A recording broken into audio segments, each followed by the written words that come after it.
Can I just pick up from that line? No, we'll go back. Okay. And action. This is not a story about being in trouble.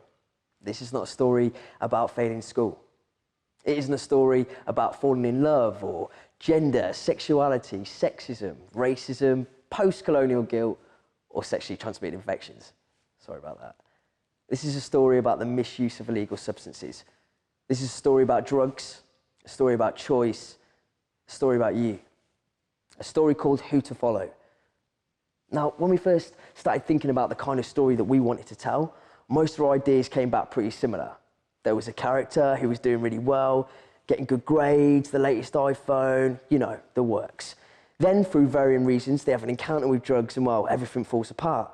They stop caring about their grades, they're mean to their mates, they sell their iPhone, and, well, their dress sense becomes shocking. And then, of course, there's the intervention from a parent or a friend. They stop doing drugs, and everything's amazing again. Now, that's a story that we've heard 1,000 times in plenty of ways. So I said, no, we're going to do something different. We're going to think outside the box. Let's set it in space, yeah? Star Wars meets Trainspotting. Think about it. Darth Vader off his face, Wookiee on smack. We didn't have the budget for that. So what we've decided to do is introduce you to 4 different characters, each with their own personal experience of drug misuse. But these characters, they're not going to tell you the answers. They'll give you the questions that will hopefully lead to you finding your own answers, what you think. Because it's what you think that we care about. We know that your generation, more than any other, is overloaded with information. You can ask Google anything you want. You've got Facebook, Snapchat, Twitter. Something can happen on the other side of the world and you'll know about it in an instant. How do we know what's real? Click here to see the 25 cutest cats ever. Beyonce's pregnant. No, she's not. Yes, she is. Eddie Murphy's died 41 times online. How do we know what's real and what's fake? How do we know who to follow? Clever, isn't it? I want you to imagine that my name is Jess. I want you to imagine that I'm a student at your school. I want you to imagine that I'm a few years older than you, maybe year 10, year 11, something like that. And I want you to imagine that we've just had an assembly on drug awareness and now we're all sat around chatting about it at break. So, you know when you see drugs on the telly and it's always a really big deal, like people getting arrested and everyone's making a massive fuss about it. It's like, what is her name? Izzy. Izzy of Coronation Street? Don't know if you watch it, but she's looking for some weed, right? Because she's in a wheelchair and she's in a lot of pain and stuff. So she asks a load of people and no one can get it. So she gets sent to this bar, which is like miles away. She gets totally ripped off. And Gary comes in and he's on some mad mission to try and get her some. And I was like, what world are you living in? Anyone can get weed. All you have to do is go into town, just follow your nose. The smell is everywhere. It's like cut grass and cat piss. It stinks. Stand in one place for long enough and I guarantee you someone's going to try and sell you some weed. And you say you're not interested and they just look at you like you're mental. Oh, Jess, why are you being so weird? Everyone does weed these days. Oh, you scared? Did you have a bad experience? No, I'm just not interested. My mum and dad smoke it all the time. I can smell it at night when I'm upstairs. I don't know why they think I don't know about it. Like I'm stupid or something. Like I don't know loads of people do it already. Or like half the lads don't come back after lunch red-eyed and stinking a bit. And when I come down in the morning, there's always this manic tidy up as though me not seeing that pack of skins is going to make the smell go away. Like, don't get me wrong. They can do what they want, can't they? I don't care. I don't want drugs. And I definitely don't need drugs to chill out or to have a good time because I'm the life of the party, always double booking, last one on the dance floor, probably making a fool of myself. And I'm not going to say no to a drag from your cigarette because I know that you want to drag a mine, if you know what I'm saying. Okay, I don't know what I'm saying, but what I'm trying to say is I love a bottle of Lambrini in the park with my mates, just chilling. Berry cherry vine, it's my favourite. So me and the girls, we went to this party, right? And everyone, and I mean everyone, was passing around this massive bong. It was going in the opposite direction to me, but then these lads were like, oh, but we're missing out, we want some. So it starts coming back my way. And I'm thinking, how the hell am I going to get out of this? But then I was like, oh, do you know what, whatever, I'm just going to try a little bit because everyone else seems to be fine. Let's just wait and see what happens. It starts coming my way and I'm not going to lie to you, I'm pretty scared, but I'm kind of excited at the same time, whatever. It gets to the person sat next to me, and I watch them take a big hit. And as soon as they've had it, they're coughing and spluttering, and they threw up everywhere. Oh my God, the smell was disgusting. Gave me mouth sweats for about 3 days, literally. Can't handle it. There and then I was like, no thanks, mate, take it away. I don't want any of that. Decision made, done. I felt so sorry for the person sat next to me because as soon as they chucked up, everyone started laughing and they ran upstairs crying. It was really embarrassing. So I left pretty soon after that because it proper stunk the place out. And like I said, it was really awkward. So me and the girls, we start walking home. See, we're supposed to be staying at Kerry's house, but she's on a proper mad one and she doesn't want to go home yet. And like, I'm kind of playing along at first because it was a good night and everything, but I'm knackered. I just want to go home. These lads turn up in a car and they start trying to chat to me, and I really want to tell them to piss off, but Kerry, she starts chatting to them. I mean, they seem all right and everything, but they're like 20 odd years old, so what the hell did they want with me?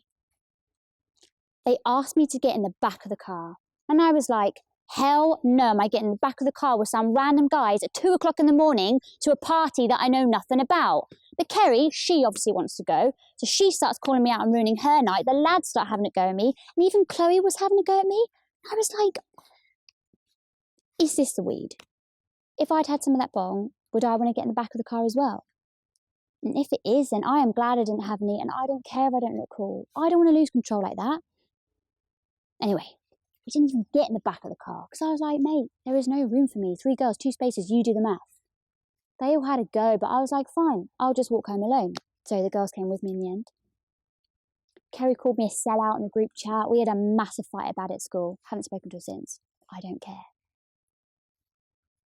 I was going to tell my mum about the drugs and stuff, but I knew exactly what she was going to say. Oh, Jess, don't do it. You'll ruin your life. She'd say, stay away from those sorts of people, Jess. And I'd be like, what sort of people, Mum? Your sort of people? People that brought me up? My dad fits boilers, like industrial ones. The big ones you get in the factories and stuff. He's got some fancy degree in engineering. I don't know, something like that. You don't get a job like that if you're a druggie. So I don't know why you're worrying so much, Mum. Look, I'm not planning on trying drugs, but if that ever does change, I want to make sure that I'm with some proper good mates who make sure that I'm all right, and I'm going to wait until I'm a little bit older, maybe at uni or something, so that I know I can actually handle it. And if I do try them, it's not going to be to impress anyone, prove anything, show off, nothing like that. It'll be because I want to do it for me. But that might never happen. Who knows? Who cares? It's only drugs.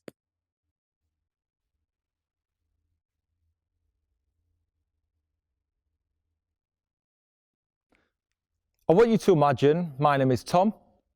Tomo to me mates, Thomas to me gran. I want you to imagine that I went to school here and I got kicked out. I want you to imagine we are sat at my house, we're chilling, playing a bit of Xbox, maybe a bit of FIFA or COD, a bit of TV.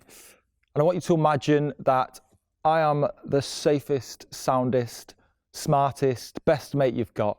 We're chatting about bits and bobs and you've just asked me, what is going on with your life? I might go to a party in Colchester tonight. Do you want to come with? It's going to be a mad one. There was this lad there last time. He'd never done drugs before. He said he had, but you know, his mates all turned up later. Turned out he was just giving it the big uns, trying to make it sound like he knew what he was doing. Anyway, this was back when I was still dealing. So he comes to me to pick up and I sold him what he wanted. Comes back like 10 minutes later saying, mate, I need another one. I'm like, yo, give it time. Wait for it to kick in first. But this lad, yeah, he is smashing back Stella. Definitely the most twisted one there. Comes up to me a bit later like, oh mate, these pills are weak as. I'm like, all right, fair, but you won't be saying that in a minute. But this lad, yeah, he won't shut up. And he's trying to make me look like a mug in front of everyone else. So I tell him, if you're up for it, mate, you should, do 2 more. He's like, yeah, all right, cool. Trying to act like Billy Big Bollocks or something. So instead of 2, I just give him 3. He doesn't even notice. He's already chewed his face off. He just smashes them back like the Smarties and goes and finds more Stella. About 25 minutes and a 999 call later, he's in the back of an ambulance on the way to hospital, the mug. It won't be like that tonight though. And I've stopped dealing. Well, apart from weed, but weed doesn't really count though, does it? Oh man, it was so good to begin with. I was making like loads of money, bought myself Xbox One, brand new tracksuits. But the way it works is you get your stuff on tick, so you don't have to pay for nothing until you've sold enough of it. One night, just after I picked everything up, I get a call from a lad who wants a gram. So I figured, well, yeah, I'll just go and drop that off before I hide the rest of my stash. Just as I turned the corner onto his road, police van. I just like froze, staring at it. And then I ran. I don't think they were onto me at first, but you know, because I panicked and ran, they chased me. So I just legged it into the estate. As soon as I was out of sight of the police, threw my gear over into this garden and kept going. I eventually lost the police because I'm absolutely rapid. Went back for my gear though, it's gone. And I'm talking like, what, a couple of ounces, few wraps, few pills, so nearly £1,000's worth of stuff. So now I owe like a ton of money to people that you just don't want to owe money to, basically. And I've got no way of making it back, so I have to like sell all the stuff I bought. I emptied my mum's purse, my sister's jar of change, it was proper scary. Like my mum lost her shit. The look in her eye, I don't ever want to see that again. I didn't even know she could look like that. Like, if I get caught with anything, she will just paint the walls with me. I'd be out. Looking back though, I realised that, like, school actually saved me. It did. You know, it's 12 years. It's mad to think that 12 years, well, not 12 years actually. For me, it was more like 11 and a bit years and 3 schools. But yeah, that was my life in education and it saved me. I remember the day I got kicked out, absolutely bricking it on the way to Miss Wilson's office. Basically, I sold a bit of MD to some year 9 kid. I sold him a gram for 40 quid. It was more like half a gram, but you know, what he doesn't know won't kill him. I should have known that he had no idea what he was doing though. He bombed the whole half gram, second period, in school. Halfway through philosophy and ethics, I get pulled into Miss Wilson's office and I'm standing there. And I know there and then what the stupid kid's done. But you know, it wasn't until after I realised that I don't care, because now I've been saved. Because all the things I'm worried about, you know, like homework, coursework, my grades, exams, whether I've picked the right options, whether I'm going to go to uni, like all those worries just disappeared. I am living life trouble-free, exactly how it's meant to be lived. I could be like, 35 with a family and a mortgage, living on some dead street in some dead city, working a job every day. And where am I going to be instead? Waking up at my mate's house in Colchester, smoking away my cum down. Yes, please, like, it's a con. All those ideas you had as a kid about happiness, all those things you thought you need, just forget them. Like girlfriends, forget it. Wife and kids, good car, good job, club card points. Like, you just don't need club card points. Like, happiness is a hell of a lot easier than that. Happiness, yeah, it's as easy as just like letting it dissolve at the back of your tongue, or I don't know, stuffing it up your nose, or drinking till you chuck it up. That is happiness, and it is well better than anything you've ever imagined. Like, I'm living it, like my life. You've got to live it, like, you know, proper live it. Be in the moment with the people that you love in that moment. Like, people, they're always talking to me about FOMO, you know, the fear of missing out. Like, oh, aren't you scared of, you know, missing out on real life? I'm like, no, I'm in control. I'm living my life. I mean, look, I know what I mean what I say. So when I say it, I'm saying it on purpose. I'm in control, and I don't care what they're all saying. You know, they're missing out on all of this. So, you're going to come tonight then, yeah? Colchester.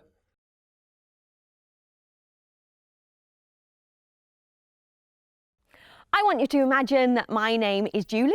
I want you to imagine that this is my kitchen.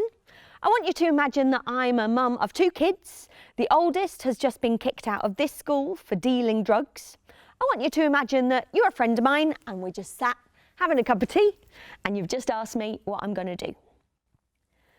It's my fault. It is. I know I've never been that strict about drugs. Always figured it was something that you can't avoid, so there's no point being too harsh about it. I've always let my kids find their own way. You try things for yourself, but I'm here if you need me, that kind of thing. I didn't want to smother them.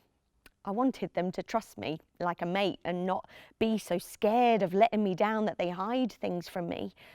I didn't want a house full of secrets and lies, not after what happened with me and their dad. I wanted a house full of their friends laughing and eating pizza and arguing over who's got the best sob story on X Factor. I wanted to give them a place where they could make their mistakes, but know what they're learning from them and not waste energy on trying to pretend things never happened. I thought that saying that they could smoke a little bit of weed down the bottom of the garden, because at least I'd know they're okay, was better than wrapping them up in cotton wool and telling myself that they were these perfect little angels. My kids are 14 and 17. The youngest would sit and play computer games all day if you let them, never leave the house if the shop wasn't around the corner. But our oldest was just the opposite. Always has been. Try anything once, eat whatever you put in front of them, talk to anybody, fearless. I'd look at them taking on the world and I'd be so impressed. But I should have been scared. I should have known that they'd do something stupid, that wild streak would get them into trouble.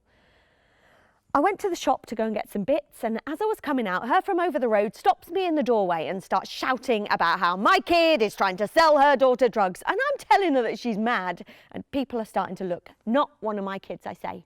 Never. And if I'd have stopped it there, I might have been all right, but I just saw red. I said some things. I said how at least my kids were brought up right, not like hers. And is it any wonder her daughter's hanging around with drug dealers because their house looks like something from obsessive compulsive cleaners, and how she should check her facts before she comes shouting the odds at me. I walk away and she's hurling abuse. I've been to the school. I've told them everything. And I thought, why did you do that? If it's anything, it's nothing. A misunderstanding, a joke, something stupid that some kids say just to impress their mates. And I don't know if I should go home and call them, but I don't do that. I walk straight to the school, I go into reception, and I know from their faces when they see mine that this isn't a joke. This isn't a joke. This is real. They tell me to take a seat, but I can't sit down, and I get this pit of the stomach feeling that I used to get all the time when I was at school, that I haven't felt since. And after minutes or hours, the deputy head calls me into her office and explains that this is something that they take very seriously, and I say they should. She tells me they're following up on a complaint made by another parent. I say, I know all about it. Then she says that we're looking at a fixed term exclusion while they're working things out. But they found what they believe to be drugs in my child's locker, and there's every chance that this exclusion could be permanent. I say I understand, and there's a knock at the door, and there stood the other side of it, looking at me as if nothing has happened. As we go out, we just argue. I'm saying how I don't deserve to be made to feel like such a terrible mother, and they're saying that they don't see a problem with it. Everyone does it. Everyone takes drugs, that they were just trying to make a little bit of money. We walk home in silence. When we get back, they race straight upstairs to their room, and I sit down and try and convince myself that packing their stuff up and chucking it out on the street isn't such a good idea. Locking them in their room till they're 21 probably wouldn't work either. You see, when I was at school, there was this gang of girls who I would have done anything to get in with. They had the makeup, the clothes, all the boys fancied them. They could get away with murder, and most of the teachers would just ignore them.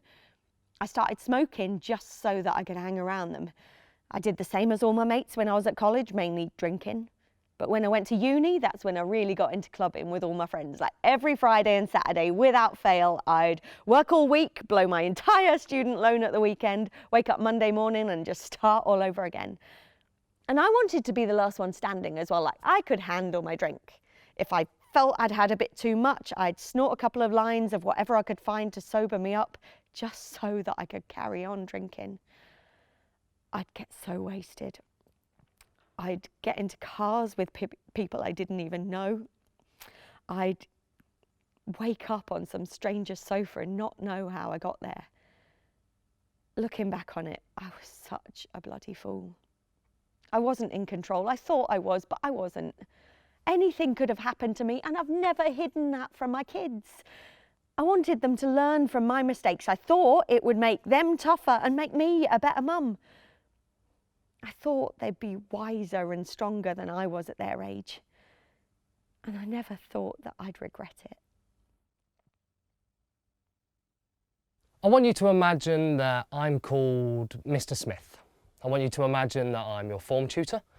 I want you to imagine that we've just had an assembly about drugs and I've been going over some kind of handout just to make sure we're all paying attention. And I want you to imagine that one of you has just asked me if I've ever taken drugs. And instead of telling you off or kicking you out or ignoring you, I try and answer the question.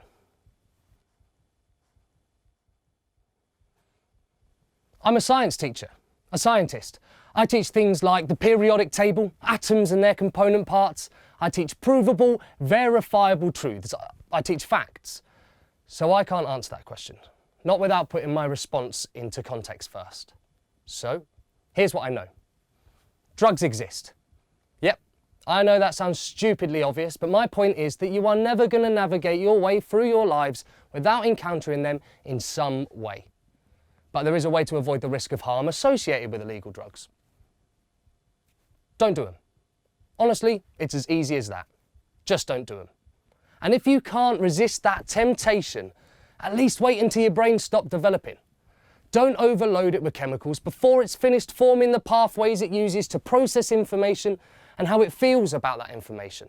Or there's a very real risk that you'll impair your brain's functions forever and become dependent on those chemicals just to get out of bed in the morning. Drugs are undeniably dangerous. But people wouldn't use them if there wasn't more to it than that. If the risk wasn't worth taking, no one would have licked the back of a poisonous frog just to see what happens, or drunk a cocktail of fermented leaves so they could talk to the tree gods and see their own death. We've been doing it longer than we've been using language, and we'll continue to do it, even in the face of every piece of evidence that tells us it's a bad idea. It's in our DNA to want to explore the world around us, to look for experiences that get us out of this headspace we're in and make us feel something we don't feel on a day-to-day basis. Most other mammals, they'll find a place to live and they'll stay there the rest of their lives. But as soon as we found a cave to live in, we started looking for something bigger and better to move on to. We're addicted to changing the way we feel, testing who we are, pushing our boundaries, and we do that by playing a computer game, or having a drink, or getting on a roller coaster, or doing drugs. Illegal and legal drugs. So, you want to know what I've taken. If I've ever got stoned with my mates, or took whatever I could get my hands on at a festival. You want to know about my experiences with drugs so you can make a decision about your experiences. You want to know that I turned up to school stoned once, so if you did the same thing, I wouldn't be able to tell you off because I'd be a hypocrite and no one wants to be that guy. And I wish the answer was easy to give. And that's not because I've got hours and hours of stories about drugs. It's because whatever I say, there is a risk that you'll hear only what you want to hear, and you'll take from what I say as permission to do what you actually want to do. Right, stick with me on this one. Imagine there is a giant hole in the middle of the school field. Massive. There's lava at the bottom and dead things scattered around the edge, and the school has done nothing about it. Occasionally we put up a sign that says, "Do not go by the giant hole." And every so often we have an assembly where we talk about how other students have gone by similar holes and they've died. Your parents, they'd write to the school to complain, and all of you lot would just boycott the school field. But eventually, one student would feel like the school not doing enough to make sure it's safe is our way of saying it's not much of a problem. They'd ignore their common sense, they'd go by the giant hole, and they'd never be seen again. We'd lay some flowers down, he'd have a big cry, and we'd have another assembly about avoiding giant holes. Look, if this isn't obvious enough to all of you, the giant hole is drugs. And don't worry, I won't keep on labouring this weird analogy, but my point is that schools deal with the giant hole by either telling us that it's there or by boarding it up and pretending it's got nothing to do with them. There's no alternative. You might want someone to guide you through the experiences, but it's probably not going to be your teachers. And it's certainly not the school's policy to encourage you to explore something that may lead you to being harmed in some way. Now, I know statistically that some of you in here may already be exploring your relationship with drug use. Could probably work out who it is just based on who looks the most guilty in the room. I know for a lot of you, drugs is something that you feel that you're not able to avoid, so you want to know the do's and the don'ts. But all you usually get from adults is don'ts. And I'm afraid that in this context, as your teacher, I can't give you this information. I just can't. What I can tell you is if you ever make a mistake, if you're scared or you're worried about the decisions that you're making, then we are here to help. And if it's not us, we'll point you towards the people that can. So here's what I'll admit. I have taken some of the same risks that some of you are taking right now. Many of the staff in this school probably done the same. I certainly used alcohol when I was a teenager, and I continue to use it now when it's appropriate, and even sometimes when it's not so appropriate too. I have put myself at risk of physical harm by climbing up things and jumping off stuff and other ridiculous nonsense you probably don't care about. I haven't put myself at risk of being abused or manipulated online because those opportunities just didn't exist when I was your age. And drugs was a part of my world just as much as it's a part of yours. Nothing particularly scary, nothing to write a book about, nothing even worth sharing with you here. So I know that's a long answer to your question, probably not the one you even wanted, but it's the best one that I can give. That's it. So what now? You've just seen 4 different people, listened to 4 different experiences, 4 different attitudes and opinions on drugs. And your heads are probably full of thoughts, full of questions, difficult questions, questions most adults think are easy. Because most adults in your world tend to assume that what we think about drugs or anything really is all based on what we've been told. So if they tell you something scary or your first experience of something is scary, you'll never go back to it. But if it's exciting, you'll want it more and more. And if you're an adult, that's probably true, because that's how the brain processes information. But if you're a teenager, it's not about what you know, as much as it's about what you feel. Okay, I want you to think about this. Imagine the girl who doesn't do drugs, who thinks that she might when she's older. I want you to imagine that she becomes the mum, who does lose control at uni. And she shared her experiences with her son to stop him from making the same mistakes. But because it's her son's turn to make his own decisions, he still makes some of those same mistakes. But I want you to imagine that he learns from his experiences and he becomes the teacher who does his very best to give his students what they need and deserve. And you want that to happen. You want it to all work out. Because as a teenager, you're not focused on the risks. You're focused on the opportunity to experience new things, the reward. And as much as that might happen, it's as likely that it won't. It's as likely that it will end badly. We're all capable of many things. We all get some things right, we all get some things wrong. And most of us learn from our mistakes. And you will make yours. Choices that feel great at the time to big decisions you instantly regret. Some of your mistakes will be small, some big, horrible, scary ones. But just make sure that the decisions you make in your life aren't the kind of decisions that stop you from having the future you really want and deserve. This wasn't a story about being in trouble. It wasn't a story about failing school. It wasn't a story about aspiration, falling in love, teenage pregnancy, gender, sexuality, sexism, racism, eating disorders, bullying, post-colonial guilt, all sexually transmitted diseases. This was a story about the use of illegal substances. It was a story about drugs. It was a story about choice. It was a story about you.